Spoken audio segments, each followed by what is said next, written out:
तांबे के ज़ेवरात के हैरत अंगेज़ फ़ायदे। अस्सलाम वालेकुम दोस्तों, आज मैं आपको बताऊंगी कि तांबे के हैरत अंगेज़ फ़ायदे हैं जो हमें मालूम ही नहीं होते।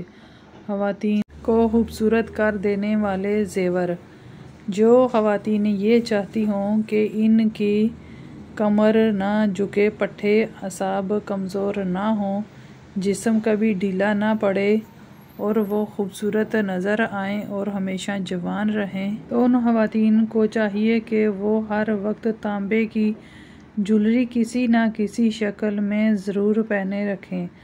तांबे के हमारी ज़िंदगी पर बहुत गहरे असरात नज़र आते हैं। जब हम इनको पहनें और इस्तेमाल करें, फिर हमको इनके असरात अपनी ज़िंदगी में नुमायाँ दिखाई देते हैं। अगर आपको हमारी ये वीडियो अच्छी लगी है तो इसे लाइक करें। मज़ीद इस तरह वीडियो देख सब्सक्राइब करें।